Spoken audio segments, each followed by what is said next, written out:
hope you notice it's a little cooler. We've got the extra air conditioning set up.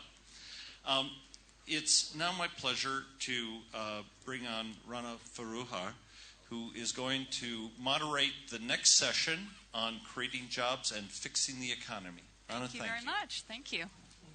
Thanks so much to all of you and to our panelists. Well, thank you for having me. I'm Rana Foroohar. I'm the assistant managing editor of Time magazine, where I am in charge of all of our economics and business coverage in both the U.S. and our international editions. I'm very excited to be here moderating this panel on creating jobs and fixing the economy, which is, of course, top of mind for everyone in this room, I think. As we all know, the recovery is underway, but it's fragile. We have higher levels of unemployment for longer periods of time than we've seen in past recoveries. At the same time, governments are trying to create growth while also tackling huge deficit and debt issues, and this creates an incredibly tricky balancing act policy-wise, as you all know. We need to be thinking about stimulating innovation. We need to be thinking about getting companies, many of which are doing quite well and are deep into the black at this stage, to release some of that capital in creating jobs, which has also been a challenge. And there's a lot of issues to cover within that transatlantically and different problems and challenges in the U.S. versus Europe, of course. So here to discuss it all, we have a really amazing and expert panel of folks, which I'm going to introduce briefly right now. Over here on the right, we have Richard Fisher, who is the President and Chief Executive Officer of the Federal Reserve Bank of Dallas. To his left, Wilfried Porth, who is a member of the Board of Management for Daimler AG. Oh, sorry, over there. Wrong. We're ad-libbing. Wrong order on the lineup. Wilfried, over there. You've been here before, so people probably know him. And sorry, yes, on Mr. Fisher's left is Jacek, the Minister of Finance for Poland. And finally, Senator Mark Warner, Democrat from Virginia for the U.S. So thank you all for being here. And just a couple of rules of engagement before we start. As you all probably know, one of the great things about Brussels Forum is that it's very collaborative.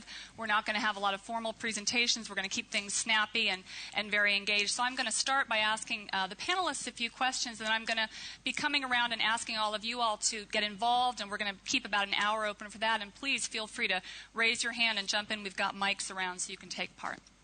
So let me just start with a few questions for the panelists, a few general questions. There's been a lot of talk over the last year about whether we should really be taking the plunge into an age of austerity, particularly on the U.S. side of the pond, or whether we need further stimulus, and what good and what bad the rounds of stimulus we've have had so far have done. So I'm going to ask Mr. Fisher to start out with his thoughts on that. Well, of course, it depends on whether you're talking about monetary stimulus or fiscal stimulus. And I would say that we have certainly reliquefied the economy as a central bank. The problem with the United States economy is not access to capital or the cost of capital. We went through a period where we had no liquidity during the crisis, the panic. Now we have, if not too much liquidity, the tanks are full. And now the question is, how do we get the engines of those that hire, the private sector that create sustainable long-term jobs, to take this inexpensive and abundant money and put it to work? And the answer lies with Senator Warner. I was just going to turn to him. You wanted short statements? I just want to pass it on. There you go. So what do you say? Well, I think I would agree with Richard that government has used kind of its traditional tools. We've kind of stretched out monetary policy as much as we can, and we can argue about when the easing ought to stop, but it's, we're pretty much used that bullet. We have, at least from a political standpoint, used stimulus. We've got to try to incent some of the, at least in the American economy, some of that $2 trillion that's sitting on balance sheets to get off the balance sheet and back invested. I think one of the ways that we can do that from a political standpoint is to show a determination, and the United States has the luxury that some smaller economies don't have, to at least put in place over a period of time a bipartisan debt and deficit reduction process. And there is a group of us in the Senate that's gotten some attention working on that. It was probably a little bit of a long shot at the beginning of the year, but I think our chances keep edging up. I would also add, and just to stir the conversation a bit, I think we also need to recognize as we think about innovation, I would make the premise that for the last decade, for the most part in the world, we didn't see much real innovation the way we saw in the 90s. My background was in technology beforehand and in telecom. The one exception, of course, being social networking and social media, which has played an enormously important role recently in the events in North Africa. But the only place we really saw innovation was in the financial markets. Right. And we could use a few more real engineers and a few less financial engineers, I think, in the next decade, and I hope we can touch on some of that. Okay. Yeah, well, I definitely want to come back to you on deficit reduction in the U.S., but let me turn to Minister Rostowski. I know that the issues in Europe are somewhat different. Can you tell us what's going on in terms of structural change right now and what you'd like to see? Well, I think what we've, just yesterday, the heads of state and government here in Brussels agreed to this Euro Plus Pact. And I think that's really quite a milestone for Europe, because for the first time, European governments and the European Commission have really laid out the fact that they've understood that structural change is something that isn't for less developed countries, isn't for emerging markets, but that it's also for Europe, necessary for Europe, and maybe above all for Europe. And we've been trying for the last year to fix the fiscal problem, partly because we've had to confront it earlier than maybe the United States has had, because at least in the Eurozone we have one currency for 17 different budgets, some of which are more vulnerable than others. But we've really been concentrating on austerity as the tool. Well, in the short run, that's all you can do. But with high debt ratios in many countries, the only way you can get the debt burden down is to grow faster. And the only way to grow faster is to improve the efficiency of the economy through structural change. And it's really the first time that Europe has understood that this is really where we have to get real. That's interesting. Well, I'd like to come back to that and also ask you for some lessons from Poland in just a few minutes. But first, Mr. Porth, I want to ask you as the sort of unofficial representative for Germany on this panel, or German industry, if there's been a star of the post-recessionary period, it's probably been Germany. Unemployment is, I think, about 6.8% right now, as opposed to over 9% in the Eurozone and the U.S. Growth was pretty good last year. What are the lessons we should take away? What should rich economies learn from Germany? If you allow me, I would like to make a short comment, because I loved Senator Warner's comment on the engineers, because I'm an engineer.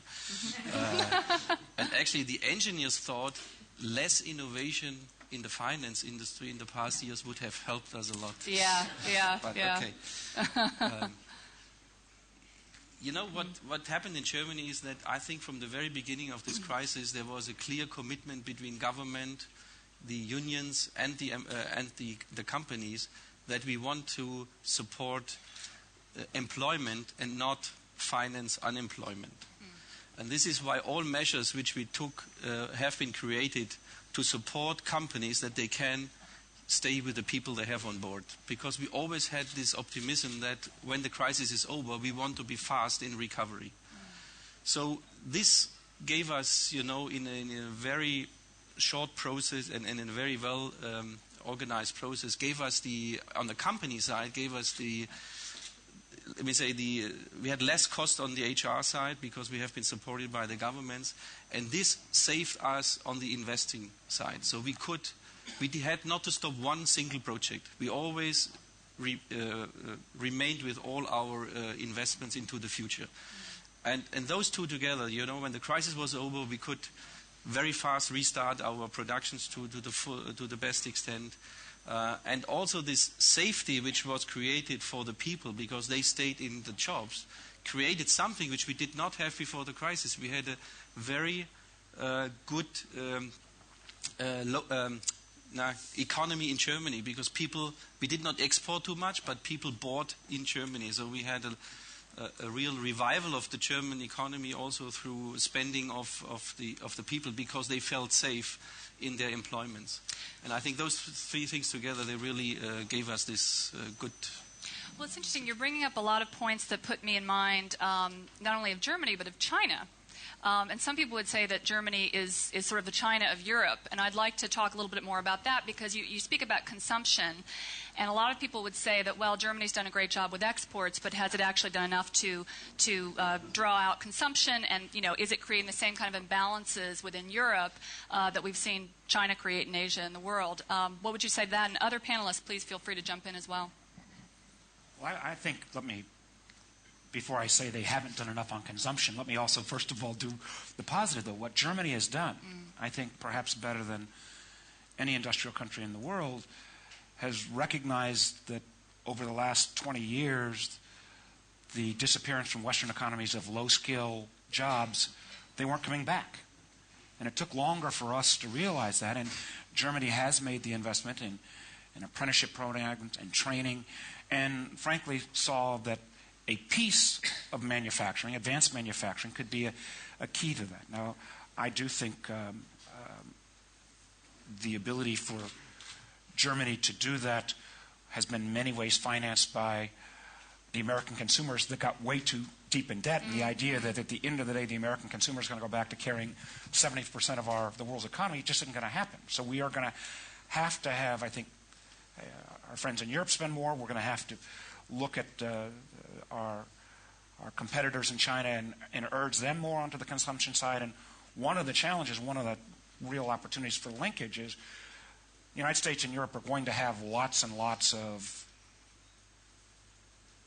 challenges short term. But it stuns me more from my business background, perhaps, than a political background, that it seems that China, depending on the day, plays all of us in the West a bit for a fool in terms of how we are viewed. And I think sometimes our businesses, in a effort to access that market, make compromises that they would never make in Europe and the United States, and trying to get our government and our corporate sectors aligned. And I see China as a competitor, but also a great, great customer. It has to be higher on our joint agenda. That's really interesting. Richard, did you want to add something to that? I think the Senator's last point is something we should remember, because the world has changed. Mao is dead. We won the Cold War. I like to say we've gone from mutually assured destruction to mutually assured competition. This is good news, and we shouldn't forget it. Now we have to learn how to compete. You bring a couple of billion people into the scene, you end up with new distribution of workforces, different comparative advantages. We all have to adjust. The minister talks about structural adjustment. We have to make structural adjustments as well. And the thing is to not make it worse, say through protectionism or capital controls, but rather to get on it and to make sure that we provide the right incentives for our business. I would add one thing that's very important from a German perspective. One of the differences between us is that we have ramped up our productivity dramatically. It's also a problem in creating employment. We have harnessed IT in the United States, as you did in your former capacity. And this is an issue for us. I think our businesses are lean and mean and capable. They're earning enormous returns. But again, they will not be able to grow their top lines and succeed ultimately unless consumption grows. Consumption cannot grow unless people are employed. People will not be employed unless companies will figure out how to use the massive liquidity we've injected into the system to create job-creating machines. And they have a choice, Senator, as you know, and the minister knows, and our business leader knows. They don't have to invest in the United States. They're driven to earn a return on investment. That's what they're paid to do. It's what you were paid to do. And in the new world, they don't have to hire Americans to do it, and that's the difficult issue. This seems to be really at the heart of so much that's happening right now, this disconnect between the fortunes of companies and some of the best companies, which can now put labor and operations wherever they like, and the fortunes of workers and jobs in various countries. It's an incredibly complex and very political issue, and I'm wondering, maybe Senator Warner, you could start with some thoughts on that as somebody who's straddled both sides of this. Well, it is a challenge, and I fear at times, and as someone who was lucky enough to take advantage of the telecommunication and IT revolution, we promised the benefits of this networked world And one of the things I think we have not done very well in the West is those benefits have been distributed in well-educated, successful, mostly urban communities. And wide swaths of most of our countries in rural areas have been left behind.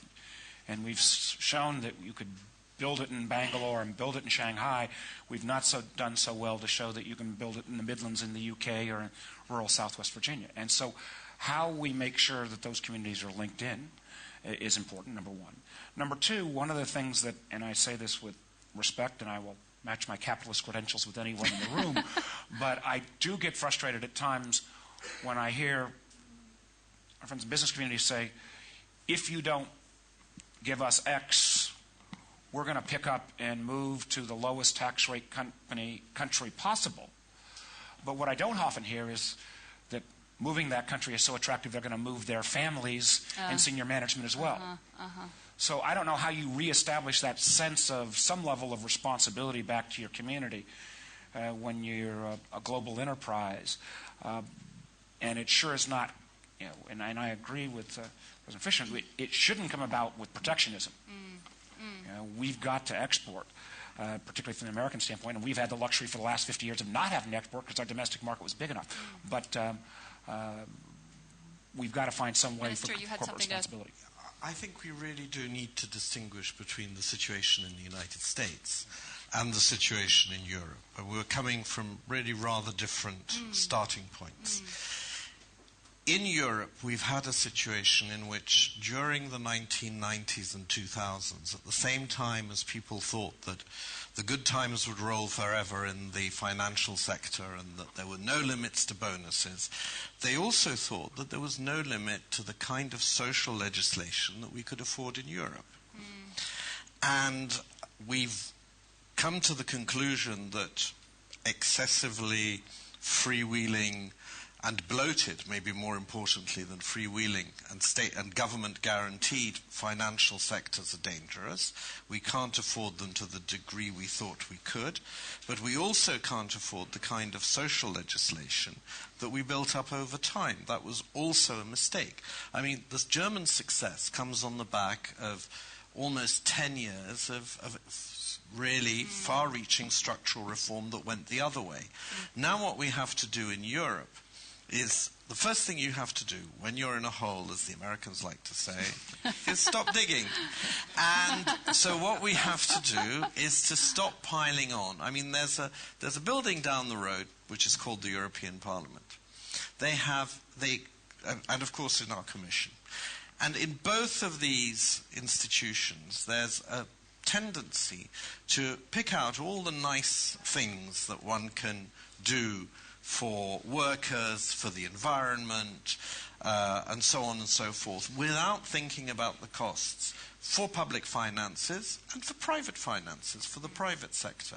We don't have, in the European Union and in the European Parliament, a properly developed finance ministry function. We don't have someone there saying, excuse me, but where's the money going to come from?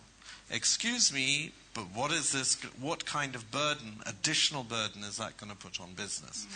And as the Polish presidency of the European Union, we're coming on in July, one of the things that we would like to see is establishing in various ways, and I won't go into the institutional details because the institutional structure of the European Union makes the Venetian Republic look like a town hall meeting. But find ways of making sure that everywhere where important decisions are made, somebody says, well, hang on, how much is that going to cost? That's very interesting. I'm going to open up to questions from the audience in just a moment, but please, Mr. Porth. Because coming back to your question, I think you touched a very important point, and I'm a strong believer that in order to have a stable society and a stable country, you need industry.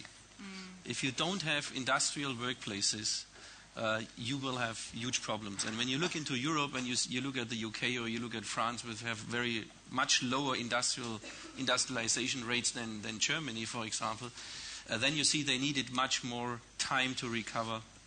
And also they have a lot of social issues in their countries because of providing industrial workplaces is for a lot of people very essential. Yeah. And you're right, companies can move around the world, jobs can move around the world, but you will not move the people with them.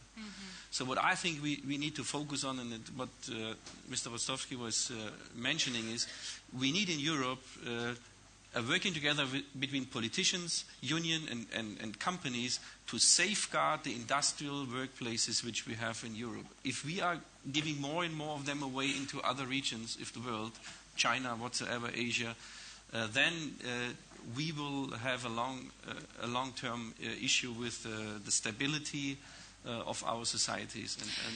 But we will need different frameworks.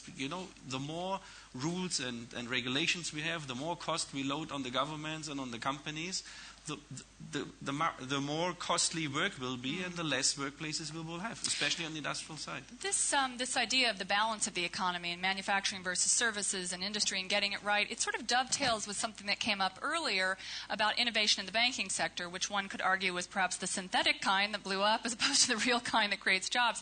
But I am curious about that. I actually wrote a column this week in Time looking at how an increasing number of the top graduates in any number of countries go to engineers. Tech people, mathematicians go to Wall Street. 25% of the graduating class of MIT is now going to Wall Street. So how do we get that talent back and sort of put it in areas of the economy that would perhaps be more socially beneficial? I'm curious if any of you have ideas on that. Well, I'll take Senator? a first stab at it, at least. There are, I know we're going to get to jobs in a moment, but I think there are wide categories that have not performed as well the last decade plus. Life sciences has not had the breakthroughs that we would have thought. I absolutely believe a more distributed energy system, and particularly in the United States, from both security and jobs, has enormous opportunity. I still think there are additional waves around telecom and IT.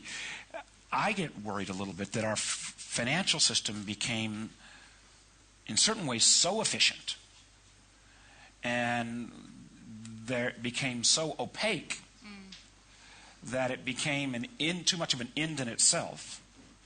And I worry from the standpoint that if you can, that the risk versus capital returns on starting a new company or having patient capital to invest in infrastructure, where our country, the United States, is disinvested for the last 30 plus years, why would you do that hard work on infrastructure or startup if you can do financial engineering and get higher guaranteed returns? I don't know how you unwind that genie, but it is something that, again, policymakers ought to be focusing on. And if we can, the one area that I might differ with Richard on is that there is liquidity out there for large cap companies, small to mid cap companies in terms of access to capital or early stage capital is still a real challenge.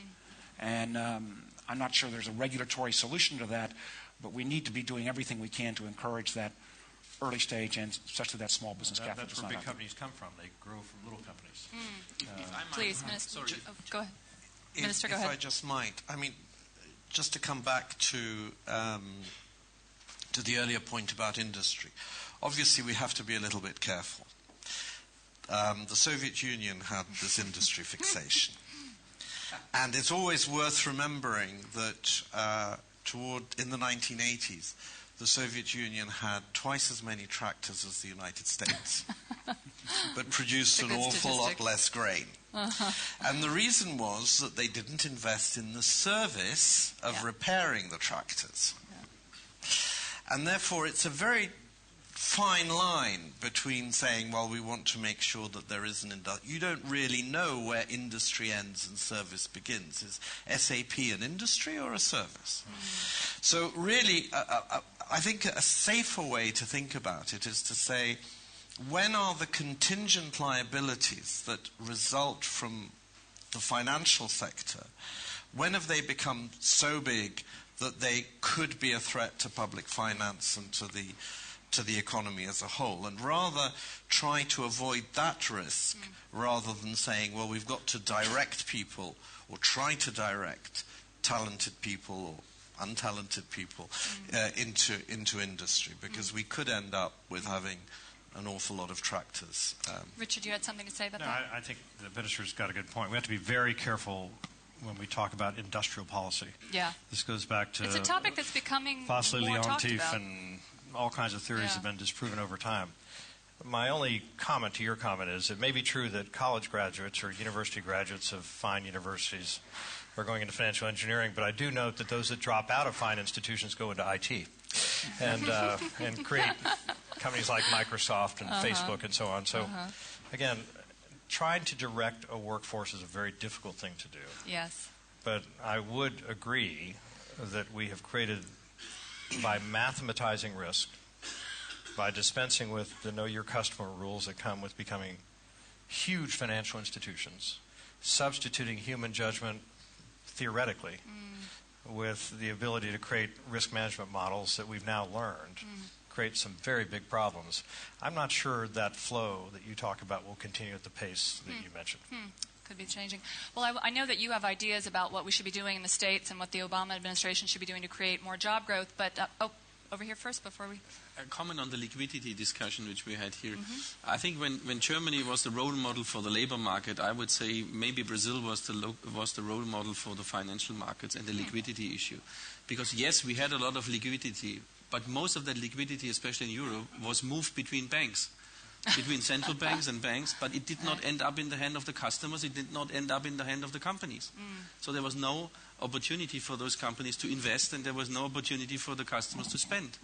And the Brazilian government, in the very beginning, they made sure that the companies and the consumers, that they got the liquidity more directly. And this was stabilizing economy, and basically they had no crisis effect in Latin America, when you look, especially in Brazil. That's an This interesting... is, by the way, an interesting issue. We have $1.3 trillion in excess bank reserves that are deposited on the books of the 12 Federal Reserve banks. We pay them 25 basis points. It's amazing that that is not released into the system when 25 basis points is not a whole lot to earn, 1/4 of 1%. We have the excess liquidity you mentioned, Senator, in the corporate balance sheets. And again, the question is, what incents them to lend it out? You have to have demand. What incents the demand to take that money, put it to work, and hire, in our case, Americans, or hire whomever we want to hire, given that we are a central bank and a Senate or a Congress or a parliamentarian of a system? That's the real rub here. And how we do that, only time will tell. Okay, well, we're going to figure it out in the next hour. So I'm going to open the floor up now to some questions. We've got mics around here. Maybe we'll start with this gentleman. And introduce yourself and give your affiliation, please. My name is Michael Hanson from Sweden. I appreciate the discussion here, but to me, I'm a small and medium enterprise person. It is too high a level. We're talking about creating new jobs. SMEs are creating new jobs. We are driving this development. Europe has one big problem, and that is competitiveness. One thing I would like to see is, and this will create a lot of new jobs by making the administrations more efficient, we need to take away red tape in order to be more competitive. May I please bring the discussion, at least this? I think that would be welcome. And I know, Senator Warner, you've just done a piece for the Washington Post on that very topic, so maybe you want to talk a little bit about that.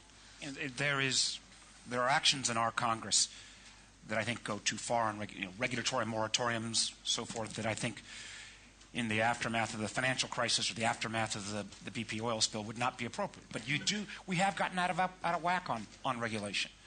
And I've proposed an approach that, since we are on camera, I will give credit where credit's due, where actually the UK has passed America on competitiveness on regulatory reform.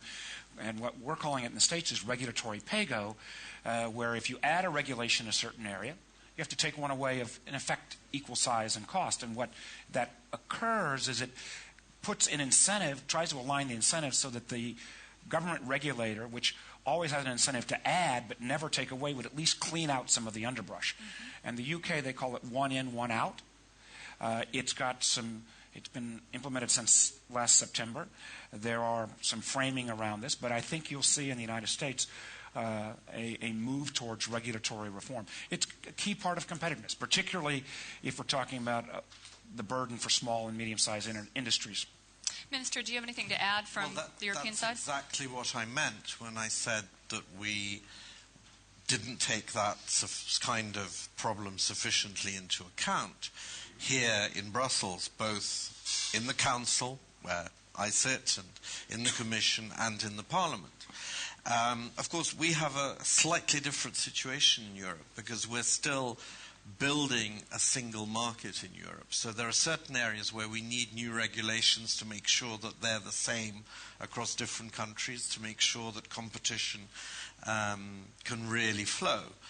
But on the whole, we really do have to say, stop to more regulation. And I actually think, and I'm probably, maybe no longer in a small minority, I actually think we need rollback. I actually think we need rollback of the regulations that and particularly the social entitlements and the labour market regulations that we introduced both at European and national level in the 1990s and in the 2000s. And I think that a good symbolic place to start would be the Labour Time Directive. I would like to see that abolished. Interesting. Please, Mr. Porth, go ahead. I think what you are touching is basically, let me say, if there's any, but the bad part of this quick recovery. Because there was no real pressure for restructuring in that sense. Because what happened basically confirmed that it was right to protect. So we had a protectionism. We safeguarded the jobs, we safeguarded the people's income through subsidies from government and whatsoever. So what we did not do is we really didn't go into the restructuring of all the laws and regulations and whatever we have. Now, would it have been better the other way around? I cannot really tell you. But what we need is much less regulations so that it's easier to create jobs, and it's also easier to get rid of jobs because you need this kind of flexibility as an entrepreneur. And this is still missing. In Germany we have lots of discussions at the moment for temp workers and permanent workers and so on, and equal pay and equal treatment and all those things. That's all nice from the people perspective. It's all nice from the union perspective, but unfortunately it is not adding flexibility to the companies which we need. And so at the moment, because all companies are going upwards, positive results and record profits, we don't have a good argument against, unions' arguments and socialists' arguments to say, okay, we need to restructure that, unfortunately. Richard, did you have a quick comment before I we think go to the next that's question? a very key point you make. And again, this isn't a monetary issue, so I won't say very much on it. But in addition to how much you're taxed or how those taxes are distributed by fiscal authorities, usually legislatures have the power to define what regulations will be. The lawmakers do this. And clearly we need a house cleaning that takes place, and one that takes place in terms of encouraging more investment, more job creation, et cetera, rather than discouraging, which is what we have, I think, in almost all countries now.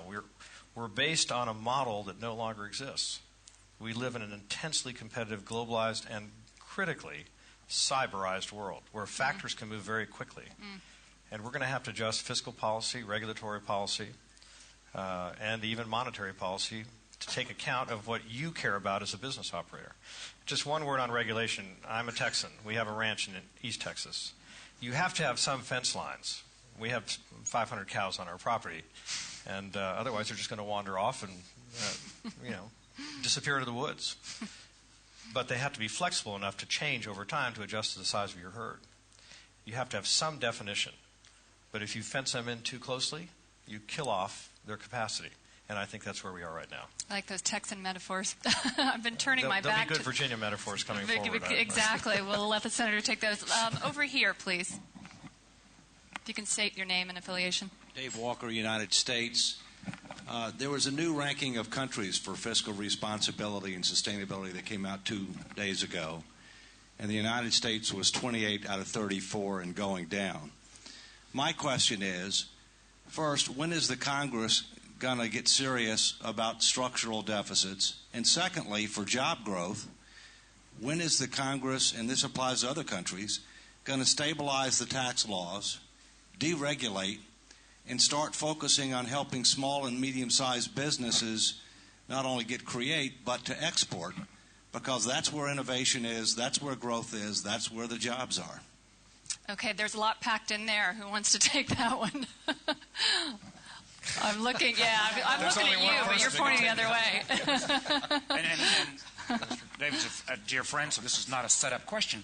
You know, we had an exercise in America that took place last year that there was a presidentially appointed commission that laid out a 10-year plan that had lots of shared pain, that took on both bringing the deficit down the debt down by $4 trillion over 10 years, and also getting rid of the complexity of our tax laws and trying to actually lower rates. And myself and a Republican colleague, a senator from Georgia, have started a group. It's now called the so-called Gang of Six, those of you who follow American politics, and we are trying to force this on the agenda. And the circumstances of what's happened in Greece and Ireland, hopefully not in Portugal, that goes across the Eurozone, is that warning bell that, this can happen anywhere. And my belief is it's not a question of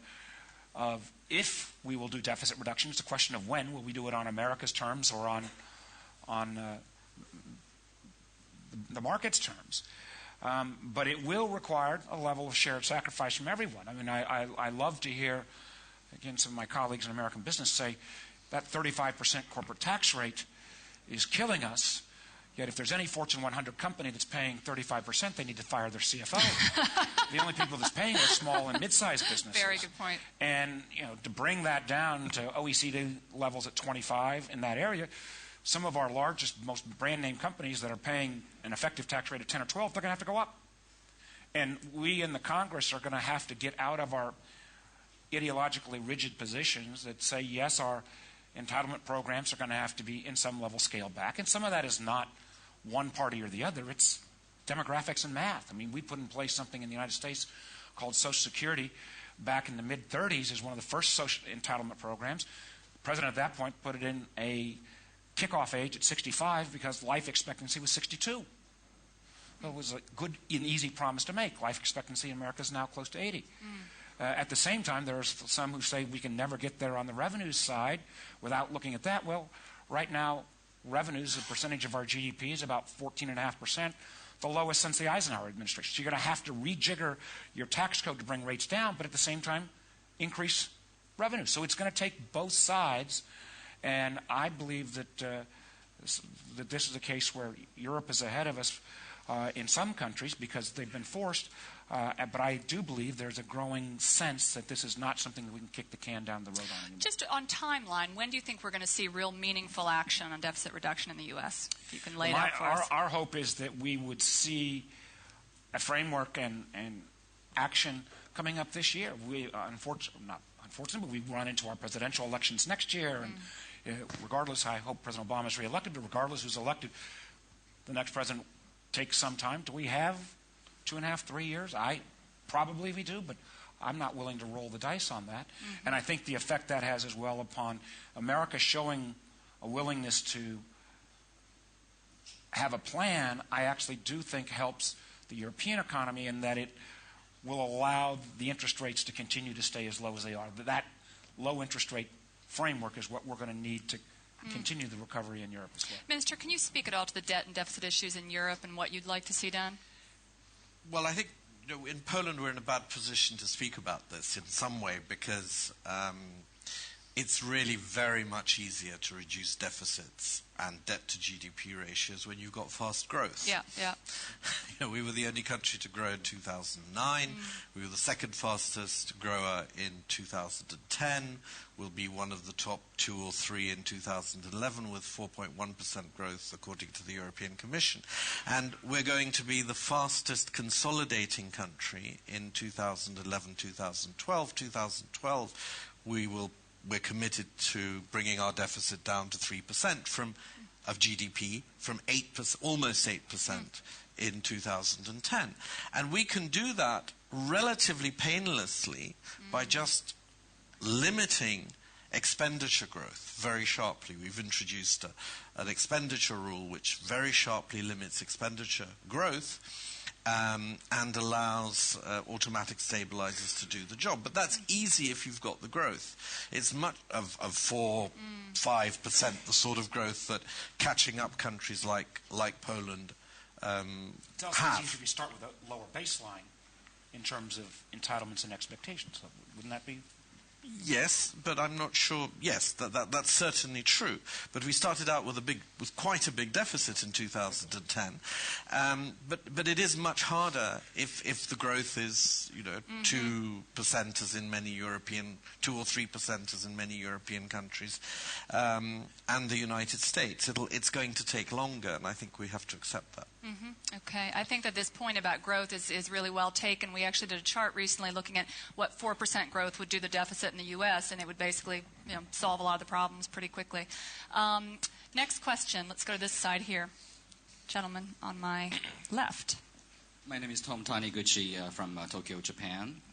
If the United States is the 28th of the ranking of the fiscal responsibility prudence, Japan should have been 29th, or I wish it was 35th, because it's got no further bottom to hit.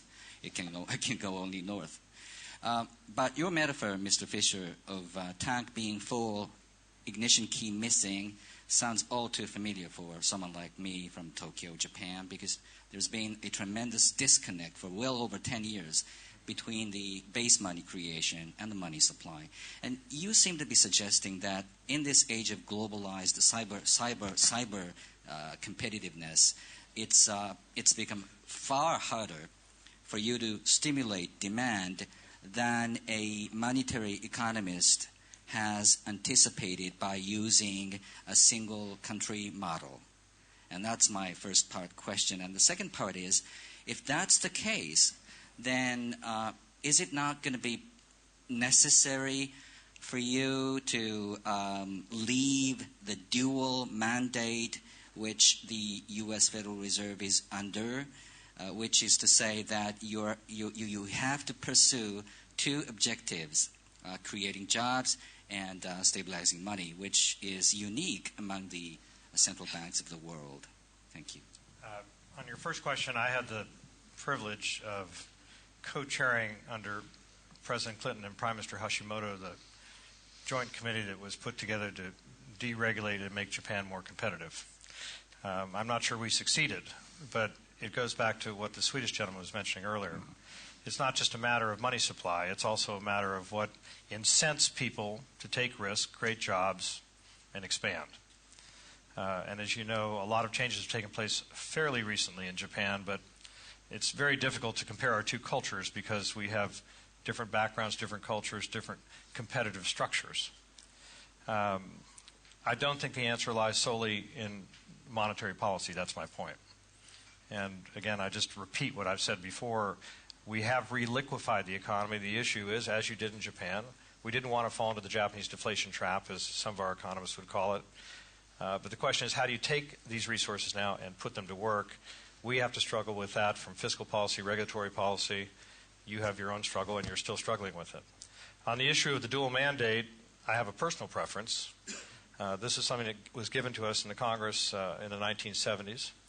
And I do believe that the full employment mandate puts us on a very slippery political slope. It risks our mission being interpreted as being compromised by politics. Personally, I would prefer to have a single mandate.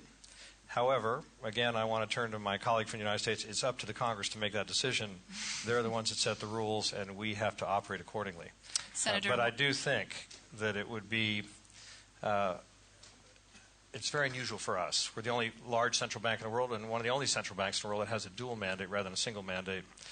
I could probably point to you several numbers that would show that since that rule was passed, we've actually been less successful in managing inflation and less successful in having economic growth and employment growth in the United States than before it was passed.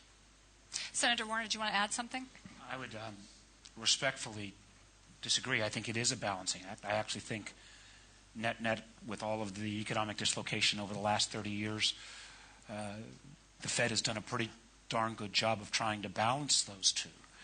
I would only add that this is not directly answering to your question, but the tragedy that's taken place in Japan right now and the resilience of the Japanese people, I think the whole world is watching in amazement, and I would argue that resilience, I think, will demonstrate itself again in perhaps being the spark to have a regrowth in the Japanese economy. I would not sell the Japanese short, and I think the rest of the world, I speak as an American, have been extraordinarily amazed at what's happened in the aftermath of the tragedy. Absolutely. We have a question over here, and then I'm going to go to the other side of the stage, and if you could just give your name and affiliation, please. Demetria Clayton. I'm American, but I've lived in Germany for the past 25 years.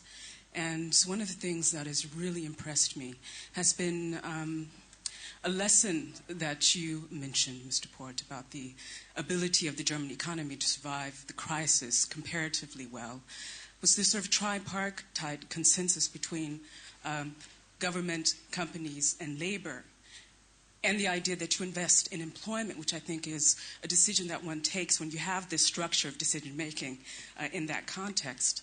And this is very different, of course, in the United States, where labor traditionally is not at the table in the same way. But it seems to me that if this kind of decision-making, this type of cooperation across structures has been successful for Germany, and we're saying that Germany is a sort of a role model in this context, why is it a lesson that's getting lost in the rest of this debate where we've been talking essentially about increased deregulation primarily, increased deficit reduction, and so on? Yeah. I think that's a great question. Mr. Porth, you want to? I first think you cannot really implement that overnight. That's a story which has been created over the past 50 years in Germany. And there's a special culture in this codetermination system in Germany.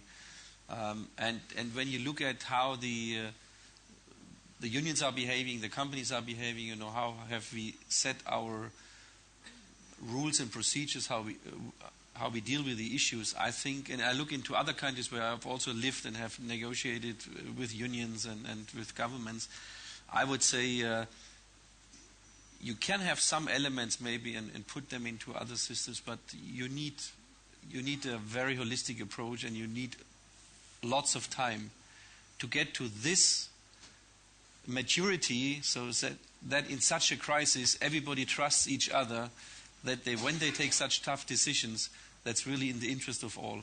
And so I think it can be a lesson learned, but it will take time to implement it somewhere else. Do you think this idea of labor representation on boards is a good lesson to take away from Germany, that we should maybe take to the U.S. and elsewhere? Honestly speaking, as the labor director of our company, I can give you 10 good examples, and I can give you at least 20 bad ones. Okay, fair enough. Where I would love not to have them on board, and then I have 10 where they... So in each and every system, you have to have a balance at the end of the day. But the good part is that we have them there when we take strategic decisions. So they are basically part of the strategic decision.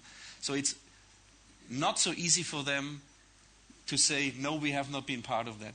Less adversarial. Yeah. So it's a better link. But it takes much more energy to get to those decisions because they are part of it from the very beginning. Okay. Questions on this side of the audience. Over here, please. Thank you. Anne Mettler from Germany. This actually ties into what was just said. The discussion is very much about cutting regulation, red tape, lowering social standards. And I am an employer, so to some extent I can agree with what you say. But I think we should really take a moment to actually look at the employment figures. And at least for Europe, I know them. And in Europe, the highly skilled have an employment rate of 82%. The low-skilled have an employment rate of 46%. So even though we have these high social standards in Europe, the fact is that there's almost full employment among the highly skilled. So I think what any discussion on job creation really needs is a serious debate about investment in human capital, education, lifelong learning, etc. And I think that so far this has been missing. And this is extremely important because on both sides of the Atlantic, these are highly developed economies with high social standards. And frankly, we don't want to give them up. I think, if anything, we are in Europe a role model for the rest of the world. You should aspire to be more like us, because people like the high social standards. And as I said, I can agree with some of what you said, but I think this is really key and needs to be brought into this particular discussion. You're raising a very interesting point, too, because this whole bifurcated nature of the employment market and recovery has been a big point in the U.S. as well. Minister, please. Yes, I mean, I think the question of investment in skills and human capital is absolutely right. But you can have investment in human skills and capital whilst you're deregulating. And, of course, it's important to remember that I don't want to call it an obsession, but something that comes close to an obsession about low deficits is a very German preoccupation, and therefore what we're saying now is that Europe for the first time is beginning to say, well, because the old model was we could afford all the social entitlements that we wanted, but we had to keep deficits tight. And we've discovered now that that's actually not enough. And the German government has decided that it's not enough, and I think they need to be praised for that. Partly on the basis of their own experience of the previous 5 or 10 years, where we've had, and I'm sure you know that better than anyone, a very large increase in short-term contracts and a very far-reaching deregulation, effective deregulation of the labour market.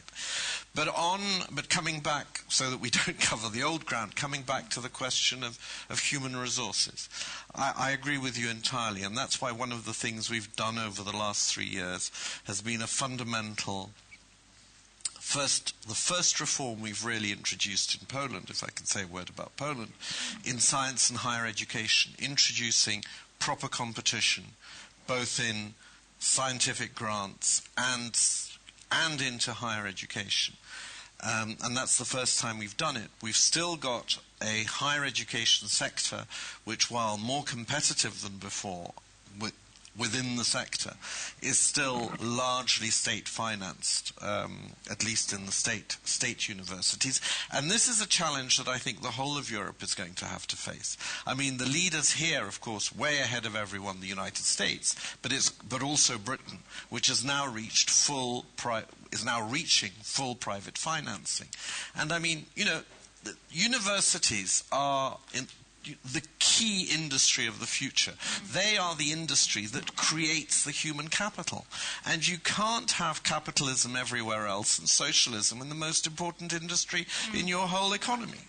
Richard, I know you come from a state with great institutions and pretty good rates on unemployment too. So what do you have to say about this? I want to second what the minister said. You're right. This is our weakness. Your weakness, our weakness. If you look at the income quartiles, there's greater security based on education. We know that. We live at the high value-added end of an economy, whether you're a German or an American, or wherever you may be in Europe. And we're going to be competing against others that are coming up from the low value-added end. How do you compete in what Winston Churchill used to call the superfine processes? We call them high value-added processes. You need education. This is the Achilles heel to me, and this has had nothing to do with monetary policy. It's the Achilles heel of Texas. It's the Achilles heel of the rest of the place we call the United States. And it's also an Achilles tendon for Europeans as well. I have noticed, however, by the way, that one thing since in the last few years, having the greatest higher university structure in the world, which we do have in the United States, the Germans are beginning to take some of that back. You go to these new campuses, like Goethe University and others in Frankfurt, it's extraordinary the amount of effort that's going into creating higher education. And as for the British, by the way, being an Oxford graduate, I think they're lagging significantly behind, despite the reforms that Mrs. Thatcher started to put into place. Talking about George Osborne's reforms right. now. But this is the key to the future, higher education. If we don't do that well, we will not be able to compete. And others who value education, the Chinese, for example, will move into our value-added space and take it away from us. To that point, please go ahead. Yeah. I mean, a couple of points. One, I do believe we still maintain, sounding nationalistic, the best higher education system, and it has been an enormous value add. I think there are lessons we can learn from your country in terms of particularly education along all skill levels. We have still a bias in America that says unless you have a 4-year college degree, everything else is worthless. That is an absurd notion. What has been different, though, and has been America's strength, and I go back to the lady's comment up here in terms of this, we are a more dynamic, changing economy constantly. Some of these same arguments about the demise of America were being made in the late 80s in terms of some of our traditional jobs. What happened was we unleashed our still biggest assets, entrepreneurship and innovation. Folks like me and others did pretty well. We grew an economy through most of the 90s. Our challenge now in terms of social standards is some of this is just demographics. 17 workers per retiree 50 years ago, 3 workers per retiree now. Healthcare costs, even in the Germanys, and we've got as broken a healthcare system as anyone. And there's, again, things we can learn, but some of this we have to pay for at some point. And the challenge I think we've got in the States that we, as you move, and I think as the UK moves towards a more cost-based higher education system, what we've got to try to maintain in the United States is both constant pressure on increasing quality, but also making sure that we guarantee access. We cannot afford wide swaths of our population to not have that education. We've always had a place in the job market to absorb those folks. We don't have that place anymore. And that is why, again, I think directionally at least the President is right, and I'm one that believes we've got to look at both entitlement reform and cuts on certain programs, revenues in terms of tax reform. But those two alone, without that third leg of the stool in terms of growth, it's going to take all three. And the rest of the world is not going to stand still if we're simply taxing and cutting, if we don't also have a growth agenda. I'd like to bring up one... please go ahead. I just would like to add that as we have companies or factories all over the world, the most easiest part for us to bring out to the world is always this German traditional apprentice system. We have that in Hungary, we have it in Tuscaloosa, we have it in China, we have it in South Africa, wherever. The most difficult part is flexible work hours or flexible work systems.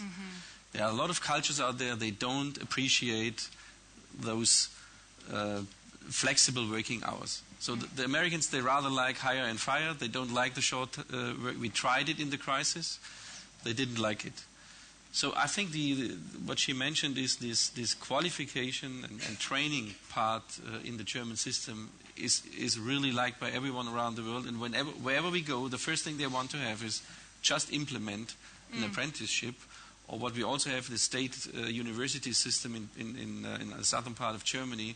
We're also implementing that always where we go, and we get a lot of very positive feedback on that. So, sticking with the topic, I'm going to take some more questions, but sticking with the topic of education and competitiveness for a moment. Richard, you raised an interesting point about how the Chinese are getting in this game. And in fact, many countries, particularly in the emerging markets, are actually paying the top grads to come back and start companies at home now. We haven't talked too much about jobs and immigration policy, and I'm wondering if anyone would like to step into those waters and talk a little bit about what you think should be done on that front. Can I take a stab? Please. Mainly because it's not my responsibility. Always a safe one. You know, we think often of immigration policy in the United States as Mexicans streaming across the border, leaf blowers, low value added, et cetera. We have still, to this day, the most prominent universities in the world. Everybody comes to America to be educated. How do you finance education? You either do it through taxes if you're a state university, revenues of the people, or through endowments and giving if you're a private university. To me, one of the most ridiculous parts about our immigration policy is we bring people to America. They're educated in our institutions. They are subsidized by the taxpayer or by these private givers because tuition doesn't cover the cost. We graduate them, and then we say, go home. We don't let them stay. That's an absurd immigration policy, and it's very counterproductive from an economic standpoint. If we're going to give them the tools, why don't we let them use those tools where we educate them and keep them? Senator, so I think we're going to have to figure out a way to do that from an economic standpoint. I know the politics are difficult when we have so many people unemployed in the United States, but in the high value-added areas, we're providing the educational base to propel that side of the economy. Senator Warner, do you think that we should be stapling green cards to Absolutely. I mean, this is kind of the PhD candidates? No-brainer. Right. And if you look across the kind of where some of the greatest entrepreneurial successes in the last 30 years in America have been, they've been first-generation Americans. Particularly in Silicon Valley. Particularly in Northern Virginia and Austin, Texas, and elsewhere as well. But one of the things that we're going to have to grapple with, and this is in a country, and I believe not only in America, I think it is going to be a growing concern in Europe. And there has, I think, been a reluctance to think through this. But we're going to have an adult conversation about identity validation. Because when you default to fences and walls and other things that may be a good political soundbite as the only solution, and not think through the ability for any country or any series or a community like the EU to think about at least having some ability to have a fence on its workforce, it gets back to a validatable identity system. And that has very serious negative implications if done poorly. But as we see the combination of healthcare, IT, security, and this immigration issue, it is one that we're going to have to, I think, grapple with. I want to make sure we get a European comment here, too, because obviously this has a very important impact not only here in Europe, but it dovetails with issues in the Middle East, et cetera. Well, there was a very interesting proposal a few years ago from a German economist, von Weizsäcker, who suggested that we should have a blue card, particularly for people who wanted to come, be educated, and stay and work in Europe, particularly from the countries of the former Soviet Union, not the bloc, which of course most of which is already in the EU. And I think we really have to open ourselves. I mean, if you take just the area of Poland, Ukraine, and Belarus, you have more graduates in those three countries than in France and Germany put together. So there's a huge potential, and we haven't really known as a European Union how to take advantage of that, of the sort of magnetic. We can no longer be a magnet to the same degree for countries, because really the gap in terms of democratic traditions and so on is for the moment too big on our eastern frontier. But we can certainly be as big, if not bigger, a magnet for highly skilled individuals, and we should be to a much bigger extent. But I just wanted to go back to a point which is slightly different, but very interesting point about the apprenticeship system. Because in a sense, when we talk about skills, we tend to think about two things which seem to me to be rather different. I was very surprised when I was in Switzerland on the Davos conference to be told by our ambassador that the number of people in Switzerland who finish university is something like 3 or 4%, which is one of the lowest in Europe. And yet, of course, it's an extremely rich country. It's because they actually get the technical skills, the technical apprenticeship training. Now, not everybody can do what the Swiss do. And, of course, the great American model is the model where you have these great research universities which teach people the hardest thing, which is how to think. All right? But we really need to understand that there are different kind of skills. Some mechanisms will be excellent for the technical skills and other mechanisms are obviously critical for pushing the whole economy, the whole world economy forward. This is a topic. I mean, it's not going to be enough. We're not going to push the whole world economy forward by having people who can make cuckoo clocks very well. I think this is a very interesting topic. We'll probably do another hour on this. I'll just say I was in China recently, and Montessori schools are becoming the rage, which I think is kind of interesting given the generally metric-driven approach there. But that's for another day. Want to make sure we get time for a few more questions. The gentleman over here. Got about 10 minutes, 15 minutes left. Giles Merritt, Friends of Europe, Brussels think tank. Could I ask you to add 3 words to the debate?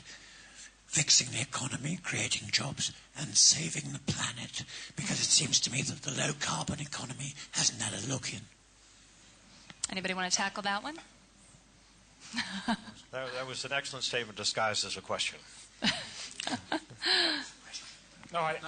Excuse me. Yeah, actually, coming from the automotive industry, where we are at the moment really facing tough times in reinventing the vehicle, basically, and with a lot of lots of opportunities for new jobs, different technologies, new companies.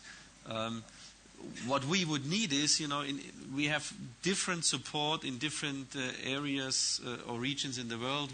What we would need is a strong commitment of the European, for example, the European states, even Germany, which is quite a difficult one to get a buy-in for this initiative.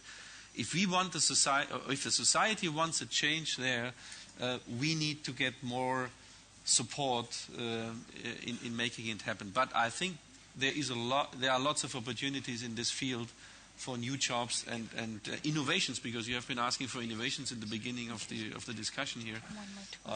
But we are not yet there. It's not yet really good organized. It's not really organized in a way where all parties who can support it are really working together and doing that with full speed and full energy. Minister, you want to make a quick comment? I really have to protest. I mean, I think that Europe has done far more than any other region in the world. And we're not going to agree to being put in the kind of situation we were in Copenhagen, where we sold out the shop, and then the Chinese and the Americans went off to talk to each other because it wasn't worth talking to us, because we'd given everything away. And I think, enough of being the biggest dummies on the whole planet. Europe cannot carry this burden on its own. Go ahead, Senator. Let me try to add. I think it will be written about for a long time how the overwhelming science around climate change, how somehow that argument got turned on its head in the United States. I don't fully understand. Okay, but let me just finish two or three quick points. One is, so I think the framing around this issue in the United States, at least, will be much more for those of us who want to act around security and job creation. My only caution, and I say this as somebody who helped start one of the larger cell phone companies in America. I remember back in the mid-'80s when they said it would take 35 years to build out the cell phone networks in Europe or America, and at the end of the time, 3% of Americans would have cell phones. Luckily, the markets were wrong, and I got rich. My fear is that in the promise around green jobs, we've seen 10 years of trading going on with carbon credits in Europe. We've seen a lot of capital, and we've perhaps promised too quickly delivery of this massive new job creation. We haven't gotten to the tipping point on energy yet. And my hope is that we will make that investment in the United States and in Europe, and that the interesting thing, the only point I would make with the minister, and I think he's on one level right, the curious thing about the Chinese, though, is while they probably will not sign up to an international accord, they have made the calculated business decision that this is a space they want to own, and I think for the Europeans and Americans to watch them make the investments, we are losing an area that we had a technological lead on, Europeans and Americans, and we sometimes have been, this is an area we ought to have, dismissing for a moment, the almost religious argument in the United States about climate change, and we ought to have a common trade approach in terms with China. I've been told we have only a few more minutes left, and I know there's a lot more questions, but folks will have a chance to mingle later. And I'd like to give our panelists an opportunity just for a couple of minutes each to sort of wrap up, give your takeaway in terms of your areas of expertise in your regions of what we need to be doing right now, top 2 or 3 points to create growth and get jobs growing again. Richard, do you want to start? I'm delighted this conversation had very little to do with monetary policy. And I think that, I hope what it tells me, and I certainly feel this way, is, again, as a central banker for a very vital economy, the United States, we've done our job, we've done enough. It's up to others now to incent the very good things that everybody has talked about. I think quickly, QE2, thumbs up or down? We don't call it QE2 in the Federal Reserve. As everybody knows who follows these esoteric things, I was against it. But we do have a committee. The majority of the committee voted for it. You might say that it helped. Central bankers should keep their word once they pledge to do something. We will complete it. And then I personally would not support any further monetary accommodation again, because that's not the issue in America now. Are you worried about inflation? I am worried about inflation from this standpoint. You're seeing inflation running at 4.5%, depending on which index you use in the UK, to 5.5%, despite the fact they have record unemployment, by the way. And you're beginning to see wage settlements take place in Germany, which is a key part in terms of setting expectations in the rest of Europe, that may run as high as the mid 3% or low 3% level. Anything above 2% makes a central banker's heart stop. And then we're beginning to hear, and particularly in aviation and in IT and elsewhere within the United States, the willingness to provide greater compensation packages. And then we have the pressure coming from imported goods from China and so on, where what's coming in the door is much more expensive now. Yes. Very little pricing power because of fallow demand and what's going out. But I hear more business operators today than I've heard in years, going back to the summer of 2008, talk about a desire to price more aggressively, see what they can get away with, see what their pricing power is. And we'll just have to watch that extremely carefully. Okay. And then lastly, excess liquidity leads to excess volatility. There's a lot of money sloshing along the system. It's being used for speculation rather than the very good things that everybody has talked about at this panel. So very interesting point. That's why I would not support further monetary accommodation. Okay, very good. Minister? Well, the first thing we have to do in Europe is to definitively stabilize the euro and the eurozone. And I think we're well on our way to achieving that. On economic growth, we have to stop digging as far as regulation is concerned. And we have to realize that growth doesn't depend just on pleasant things, as I said earlier, but really on structural change as well. We have to get real, but I think we are getting real, and we're getting real very fast. Okay, very good. Senator? First, broad-based policies that promote innovation, entrepreneurship, particularly in energy, in areas where America's done well, life sciences, telecom, IT, other infrastructure, something we've not talked about. America, that was a competitive advantage. Now it's becoming rapidly a competitive disadvantage. Second, getting in place, and we again have more luxury than most of our European friends, a deficit and debt reduction plan that puts us on a path, echoing the minister's statement, if we can just stop digging, that will help, and that will take from both sides of the balance sheet, both revenues and spending cuts. And third, I think in terms of the context of this conversation, recognize that while we have differences, that as we look at the challenges and opportunities around the emerging markets, as mature economies for the most part, we have a lot more common ground than I think we sometimes allow our governments to represent. And meaning that they are the consumers of the future, and we need to... Meaning that we have to recognize that if we are... the number of times from intellectual property to trade agreements to other things that we are played off against each other